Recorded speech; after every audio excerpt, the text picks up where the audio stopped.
Sometimes to go forwards, we need to go backwards, a long way backwards to the beginnings of human existence. If we want answers to vital questions, like when were textiles invented? When did we start wearing clothes? And how old are needles? These questions are fundamental to our humanity, and yet very little attention has been paid to them in the past. But recently, a new kind of archaeologist has begun to rewrite the story, not just of cloth, but also the much larger tale of how human beings developed and organised themselves, how towns and cities grew, how people began to travel, to trade, and to wage war on each other. And in doing so, they're changing everything we used to believe about ourselves.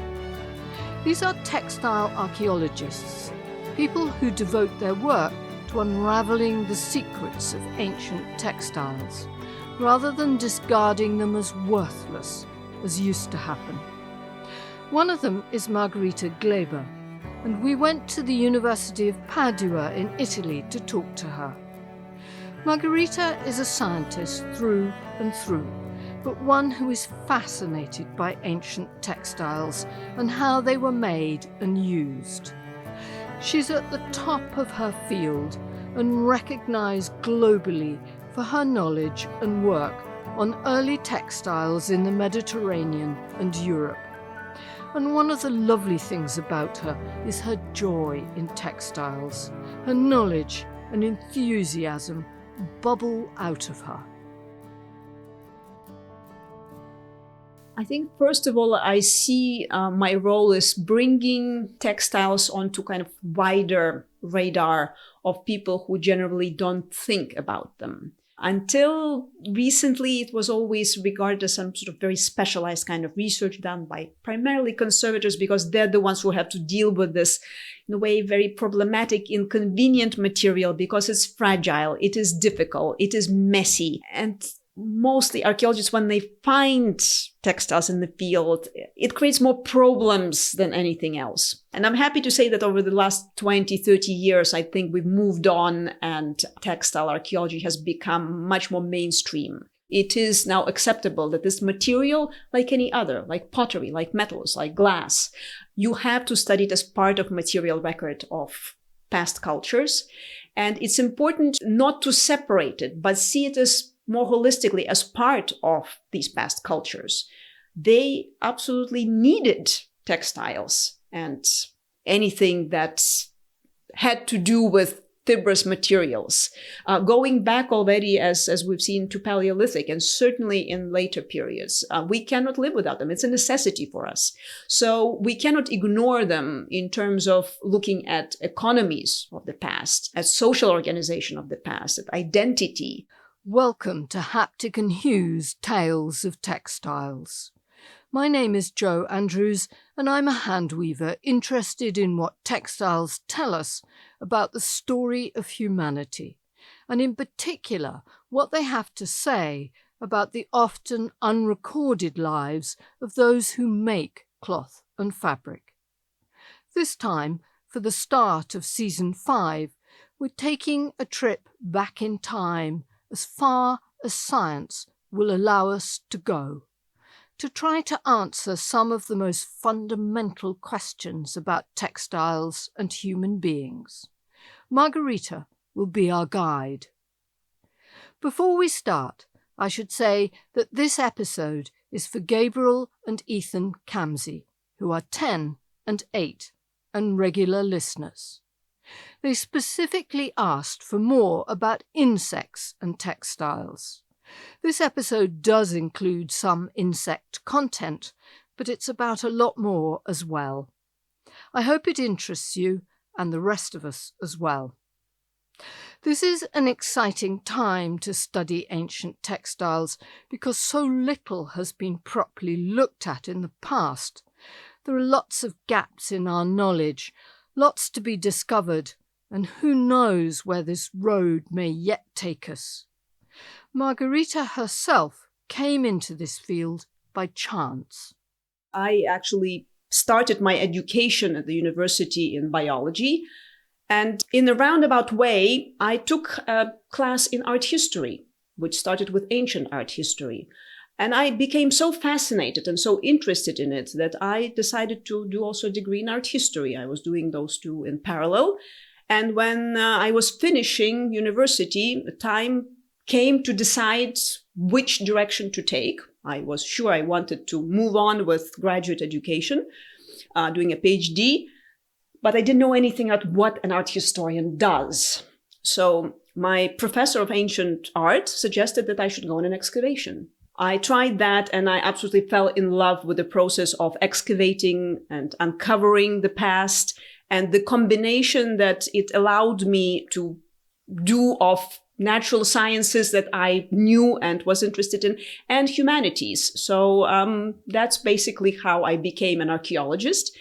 And when I was doing my master's degree, I wanted to work on actual archaeological material, and the excavation director of the site where I was working at the time gave me spindle whorls and loom weights to work with for my topic.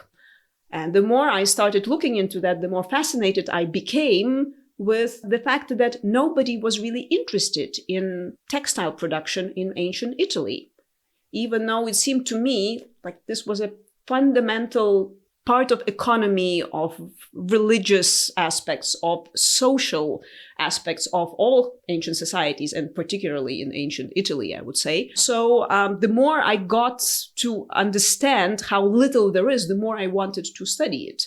So I continued with that now for over 20 years, not only in Italy, but in other parts of the world.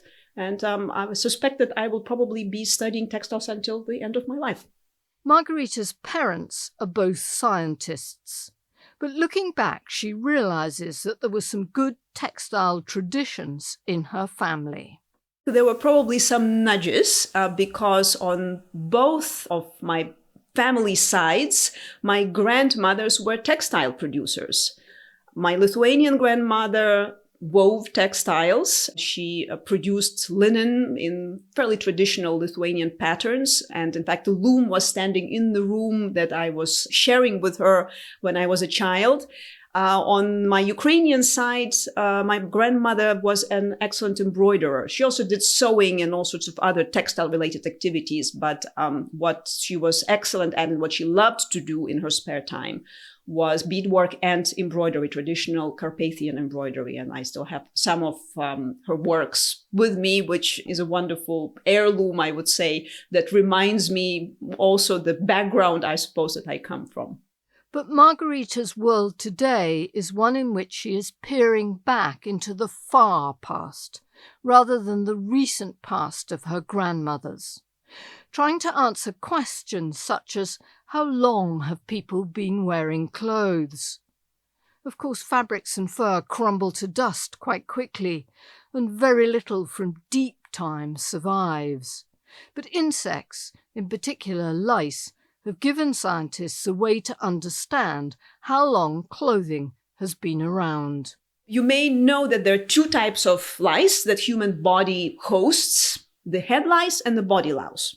The body louse lives on your body and primarily in the clothing, in any kind of cover that covers the human body. Whereas the head louse, of course, is only in the hair. And they have these very separate environments in which they operate. But at some point, there was only one species. And about 100,000 years ago, according to genetic analysis, these two separated, which indirectly gives us an idea that at that point, people start covering their bodies with something. These would have not have been textiles, fabrics. These probably would have been skins. And we're talking probably more in the climates and during the time periods that Earth was cooler. And so people needed to survive to wear something. So these would have been animal pelts, skins, something that we imagine, in fact, prehistoric people wearing all the time. So here we have clothes of a sort, something to dress in and to decorate, not textiles, but clothes. And after that comes a small tool that would quietly change the world, a tool that is still in use today, all these millennia later. As far as I recall, the earliest needles we have are about 60,000 years old, and they come from South Africa. But of course, we don't know what they were used for because, of course, skins would have required sewing as well. Needles are older than textiles, absolutely. Because you need needles to sew your skin garments. You also need needles to attach sometimes thousands and thousands of tiny beads to your leather garments. And we have evidence for that from some of the burials in Russia, for example, where there are beautiful decorations on what we presume were skin garments. You need somehow to sew them on. You need to make holes in the leather to be able to attach these little beads or other elements that you want to use for decoration. So needles are older than textiles. That said, of course, the limiting factor with needles is the material, because if you want to make a very fine hole, you need to have a very fine needle. But to make an eye in the needle that's fine enough is always a problem, particularly with materials like ivory and bone, which shatter very easily. So you also then need materials to create the needle. And those would have been always a little bit thick. They may have been used more as awls rather than needles, so making holes and then passing the thread directly, using, for example, boar bristles. That's one of the techniques that we know ethnographically, and that works very well also in leather making, was still used in medieval times as far as I know, for making shoes.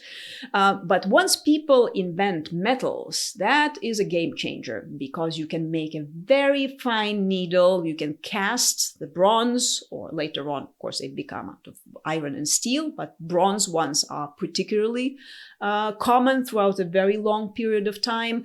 That's when I think they start being used with textiles. And again, it's not only sewing things together, because if we look at the fashions, if we can call it that, of the Mediterranean cultures and Mesopotamian, they're not tailored.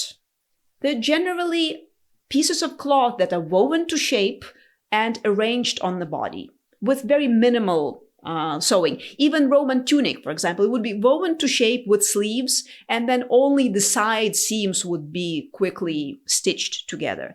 So needles were not, strictly speaking, even necessary in some of these societies. But if we look in Eurasian side, where we have horse riding cultures, which are believed to have invented things like trousers that we all use almost on a daily basis, and kaftans and tailored garments that we take for granted. Those, of course, would have required quite a bit of tailoring and sewing. And we have already quite advanced types of stitching that we observe already in the Bronze Age finds from Taklamakan Desert, where we have quite a lot of mummies preserving full clothing. So needles, of course, are absolutely fundamental for human clothing, but they're not directly connected to textiles. That means that the needle is older than the sword by several thousands of years. In fact, the humble needle is one of the oldest human tools in existence. Much, much older than the invention of the wheel, the introduction of farming, or the use of the boat. Its impact on humanity seems just as great as these, but it has been much less written about or celebrated. We now have to wait several thousand years dressed in our fur and leather with beads attached with needles. But then comes along one of the great game changers in human existence, the invention of string and thread. It's impossible to say which humans first discovered that rolling dead plant stems along their thighs could create a strong twine. But it altered everyone's lives, and it still does today. Elizabeth Wayland Barber, the academic and author of the book Women's Work, The First 20,000 Years, says, "So powerful, in fact, is simple string in taming the world to human will and ingenuity, that I suspect it to be the unseen weapon that allowed the human race to conquer the earth." Margarita agrees. I think it was absolutely a revolution when people started doing that. First of all, if you think of all the purposes that string can be used for, from building to making tools, those arrowheads made out of stone, they have to be attached to the wooden part somehow. Of course, you can use sinew, you can use unprocessed fibers and so on. But if you have a actual nice thread or a rope or a cord, you can do it much better, and it's much stronger, and it will work much better for that.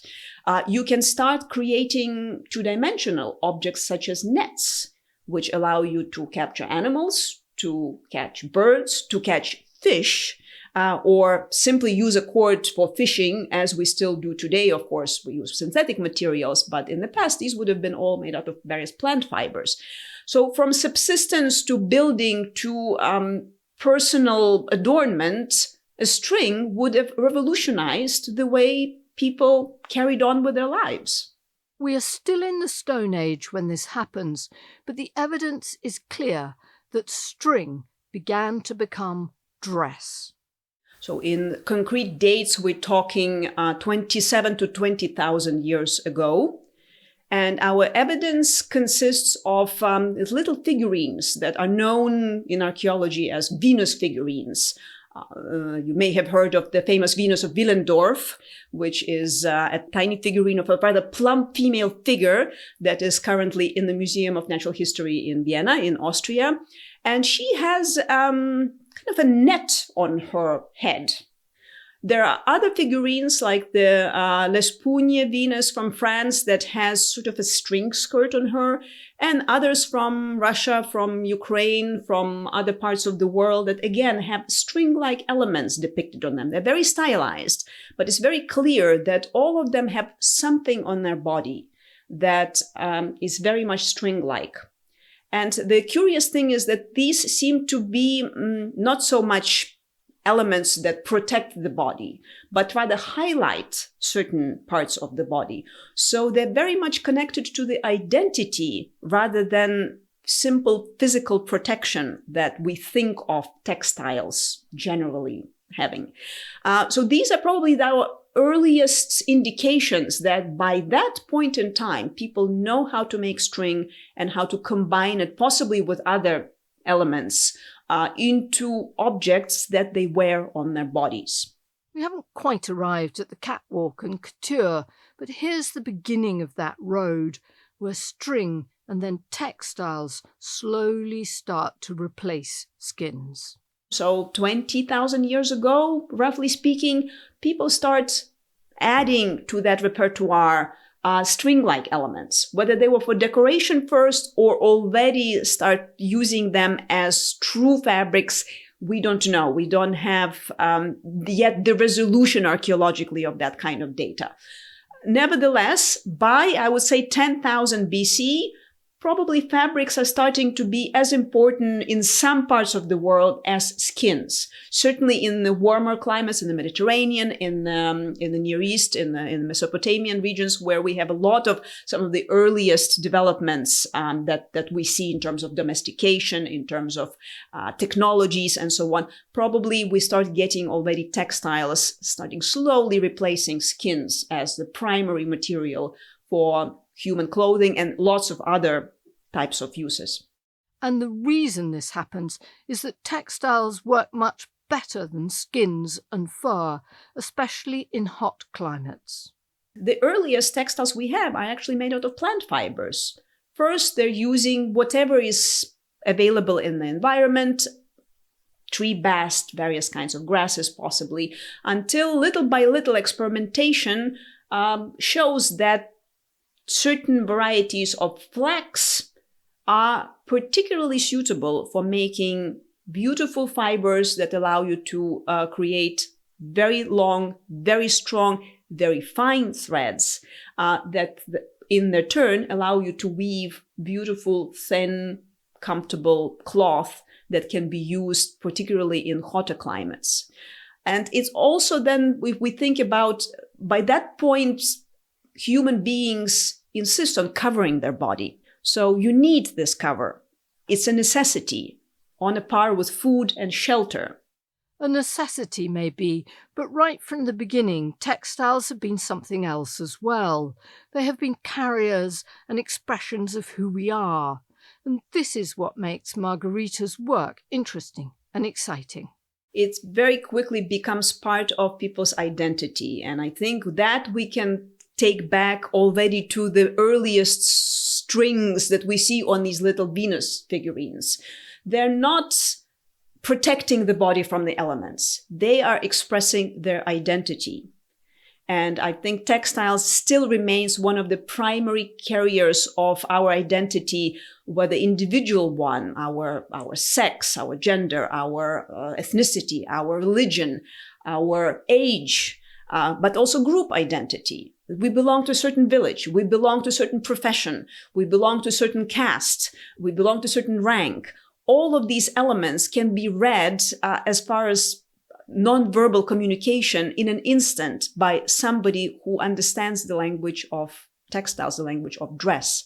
Because in the end, now, most of our dress is textiles. We still use a little bit of leather and skin, but around the world, if we look, majority of costumes and most of dress is textiles. It's hard for archaeologists to get this kind of data from ancient textiles because often they're working with tiny fragments. But this is where ancient mosaics, frescoes, and vases come in.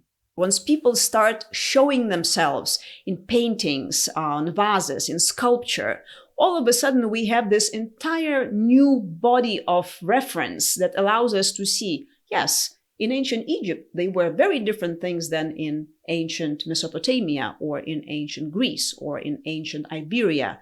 And we can take it all around the world. This is why a single glance, not only at the style of representation, but also at the dress that the people represented are wearing, can allow us to place any work of ancient art in a particular culture. Very often it is about the dress. We can all imagine a Greek peplos or himation on a Greek statue when we go to a museum, and we immediately recognize that as something belonging to ancient Greek culture. Same with later periods as well. So I think this is something that goes back a very, very long time ago. What element of textile was important is more difficult to say, but we certainly see in later periods that it's both the type of fiber they use, the type of weave that they choose to combine their threads into, the colors, the combination of colors, additional elements, addition of beads or appliques, embroidery, the way the textiles are combined with each other, and also the type of clothing. Is it something that's arranged on the body and woven to shape, and you use pins and belts and other kinds of elements to fix it on the body, or is it tailored? So all of these can create an infinite variety of expressions that we see. And then the question becomes, why do certain groups of people in certain periods of time choose this particular combination or the other? And these are very difficult questions, of course, to answer, but very fun ones to explore as an archaeologist. The great problem for textile archaeologists is that the stuff doesn't last very long. I wear out even my own clothes. So how does clothing that is thousands of years old survive? There are certain circumstances, certain conditions in the environment that can preserve textiles. This can be very hot climate, very arid climate. We see that, for example, in Egypt, or high elevations and dryness and heat. In the Andes, for example, most of the pre-Columbian textiles survive that way in perfect conditions almost. Freezing. We freeze our food to preserve it. It works the same way with textiles. So the famous Ötzi, the Iceman, is preserved that way. He hasn't got true textiles, but he's got twinings and he's got leather. And in a way, he's our first sort of point of reference for prehistoric Europe in terms of what people were wearing at the time. And water can also be helpful. So waterlogging can be one way of also for textiles to survive. If textiles fall into water and there is very little oxygen in it for the microorganism to thrive and to effectively rot away, to eat away the textile, textiles can survive for a very long time, especially if in combination they have also been charred, exposed to fire in anoxic conditions. And this is the case, for example, with a lot of Neolithic Swiss textiles that survive in lakes. Some of them date to 4000 BC and a little bit later as well. Italian lakes as well, the pile-dwelling cultures that lived on the Great Lakes in Central Europe around the Alps. They produce fantastic textiles, and we're lucky to have them because often in these villages that were made out of wood, you would have fire would sweep through, everything would fall into the water and get silted over and preserved. Another famous case, recently excavated late Bronze Age settlement of Must Farm in Cambridgeshire, where we have absolutely fantastic preservation of fibrous objects and textiles, of course, wood and many other things. There is a particularity because depending on the acidity of water, you might have preservation either of plant materials or animal materials. So if at Must Farm and in the Swiss, Italian, Neolithic and Bronze Age settlements, we have mostly plant fibers, not because they didn't use wool. It's because wool does not survive in alkaline water conditions. On the other hand, in places like Denmark or Ireland, where we have the famous bog bodies, some of which are fully dressed, we have primarily wool, skins, and materials made out of proteins. And that's because they are acidic. And acids destroy cellulose that we have in plant fibers, but they preserve proteins.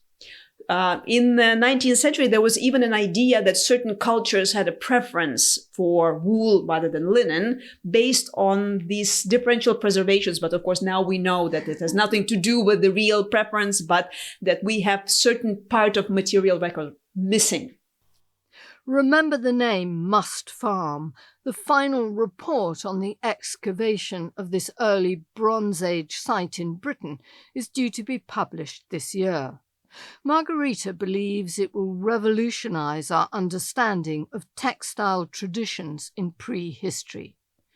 But at present, what she spends most of her time working with is another kind of preserved textile, a form of textile fossilization. We have a very particular type of preservation that I deal with as my daily bread, effectively, and that is mineralized textiles. They're not quite fossils. Basically, in contact with iron or with copper-based alloys, such as bronze in particular, textiles may survive as they're sometimes called pseudomorphs, meaning they are effectively casts of textiles. They can be positive or negative casts that survive because metal salts slowly replace or accumulate on fibers. And I say slowly, but in reality, it happens actually within weeks or months. So sometimes these textiles reflect the reality even more so than some of the organically preserved material, which often shrink, degrade, swell, and lose their original configuration. We cannot tell the colors of mineralized textiles because they've been replaced by these metal salts, but they are perfect copies of actual weave, and we can even identify the raw material using techniques like scanning electron microscopy, because they form perfect casts of the fiber on the microscopic level. So I can tell whether a textile was made out of wool or out of flax or some other fiber simply by analyzing a tiny bit of this textile. And that's where Margarita is happiest, looking down a microscope at tiny bits of ancient textiles that tell her amazing stories about who people were and what they wore. I love that. I love that because it allows you that sort of constant little discovery moment where you see, aha, this is made out of this material, and this is the kind of technique they use to produce this teensy bit. Often mineralized textiles are just few millimeters, few centimeters at most. So they're really tiny, precious windows into the past that, unfortunately, in the past were also removed because in conservation, it was considered that you need to try to get to the metal object and make it pristine. And so, you would get, 565th spearhead or sword, but the unique textile that was on it was not considered of interest, and so it was removed. Fortunately, this has changed, and now we have wonderful conservators who realize the importance of this data. And even if for the conservation purposes they have to remove these traces, they at least record them, or they call somebody like me to study it, to analyze it, so that we actually have the record of it. The earliest fibres are linen, nettle and hemp.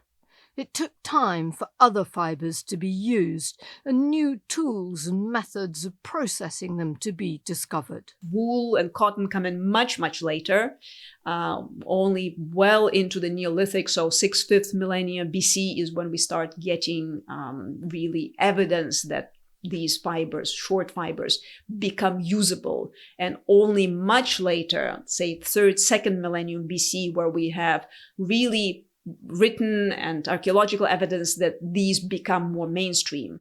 And now we have fully fledged textile societies where fabric is critical to the needs of the thousands of people who lived in the ancient towns and cities.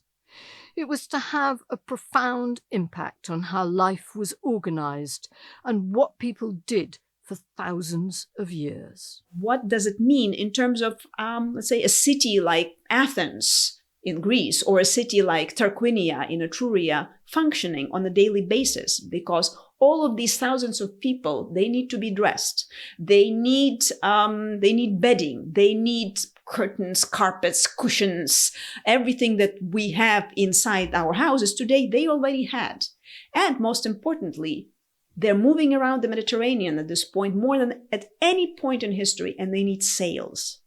And they need lots of sails because those ships are not going anywhere without their engine, and their engine are sails.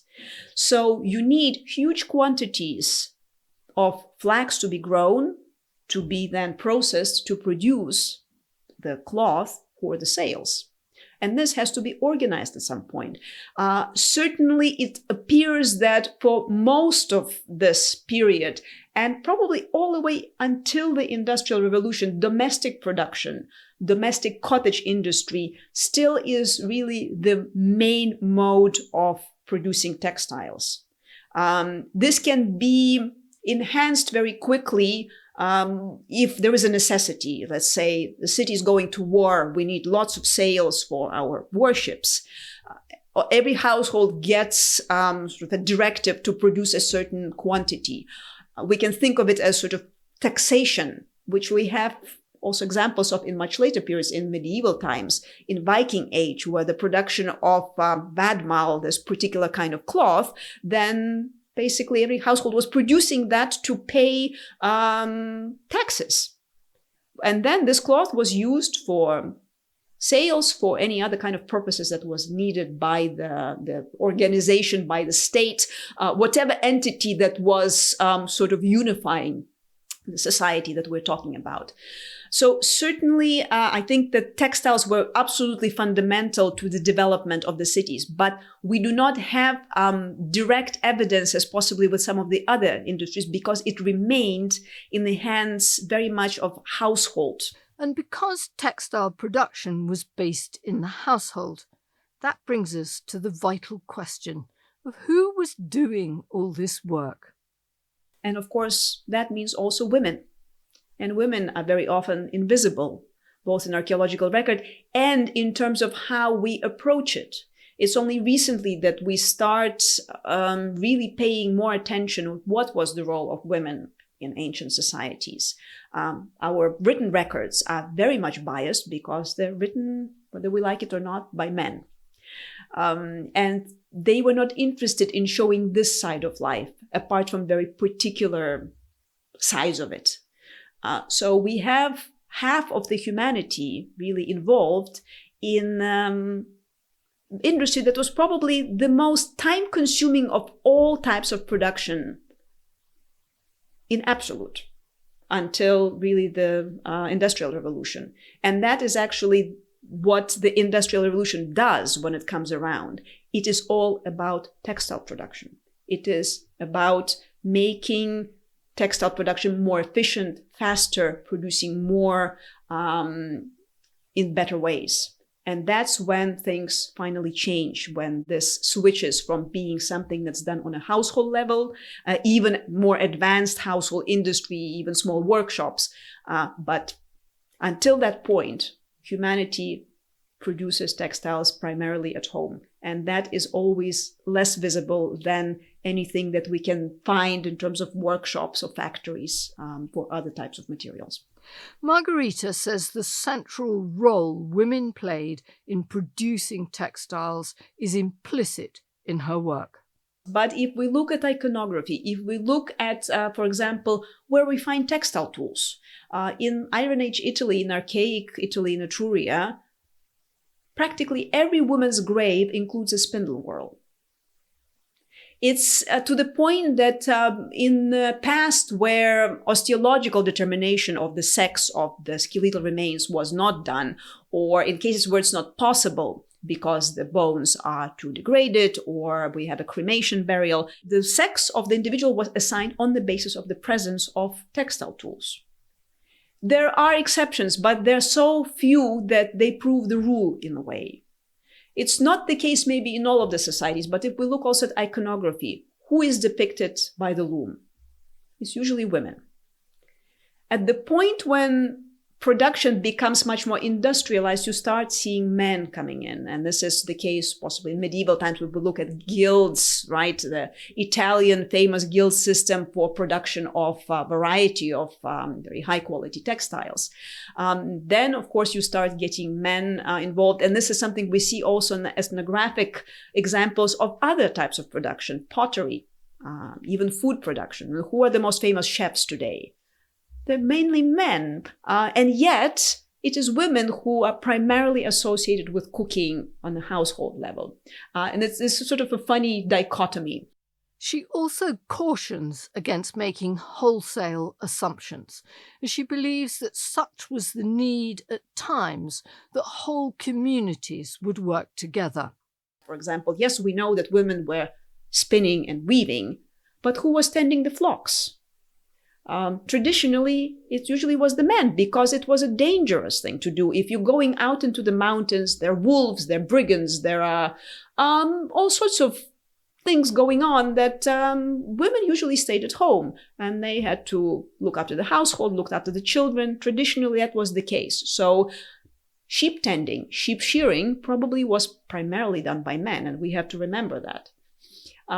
Same possibly with production of flax, where entire communities would have to come together to do that. Spinning, it's an activity that traditionally is associated with women, yes, but spinning is also the bottleneck of textile production. And therefore, when you need a lot of thread, everybody who's capable of doing it will be doing it. Again, we have historical and ethnographic examples of that, where old and young men, women, whoever is available, everybody spins to produce enough thread for then the weavers to carry out their work when they have sufficient amount of thread ready. But in terms of what the sort of the society wants to project, of course, it is the women that are the textile makers, just like the women are the carers, the cooks, and so on. If we look around today, there is not such strong differentiation anymore, and yet the stereotypes persist. So we need to be sometimes a little bit careful when we project the stereotypes also in the past. There were stereotypes created by the past for us to sometimes maybe too simplistically take them and organize things into convenient little boxes. It is much simpler to divide, right? Men do this, women do this. But it was as today, much more complicated, much more nuanced than it is. So there's certain tendencies, and the tendency is that, yes, women are primarily weavers and spinners and makers of textile, but it's not 100%. But we will leave Margarita with her microscope and her knowledge that whenever she finds something with textiles on it or as part of it, it has something to tell her. It's also part of really the story of the object. Why is the textile on it? What does it tell us about the past? Whether it comes from burial or some other context, it means that there was a textile present. What was it doing there? What was its meaning? What was its function? Something that in the past would have been ignored. Now we can get a lot of information from these teensy little pieces that survive. I love the fact that these tiny, unregarded pieces of fabric that have lain in the dust for centuries have the capacity to stir ghosts of long ago, to bring alive people who made beautiful and useful fabrics, who cared about what they made and what they wore. There is something breathtaking about being able to see work that is tens of thousands of years old and understand how the woman who made it designed her project and carried it out, to follow the thought processes of someone who lived so long before us. Thank you for listening to this episode of Haptic Hue, and a huge thank you to Margarita Gleba of the University of Padua for sharing her knowledge and wisdom. If you'd like to see pictures of some of the figures and textiles Margarita talked about, or read a full script of this podcast, you can find them on Haptic Hue's website at www.hapticandhue.com/listen. Haptic Hue is hosted by me, Jo Andrews, and produced and edited by Bill Taylor. It's an independent production supported entirely by its listeners, who bring us ideas and generously fund this podcast via Buy Me a Coffee or by becoming a member of the new Friends of Haptic Hue, which costs £50 a year or £5 a month. This keeps the podcast truly independent and free from sponsorship and advertising. If you'd like to find out more, it's on the website at www.hapticandhue.com/friends. Meanwhile, with thanks to Shannon Nottestad, a listener in Portland, Oregon, I will leave you this time with a poem called Instruction by the American poet Hazel Hall, who made her living in the 19th and early 20th centuries using her needle. My hands that guide a needle in their turn are led relentlessly and deftly as a needle leads a thread. Other hands are teaching my needle. When I sew, I feel the cool, thin fingers of hands I do not know. They urge my needle onward. They smooth my seams until the worry of my stitches smothers in their skill. All the tired women who sewed their lives away speak in my deft fingers as I sew today.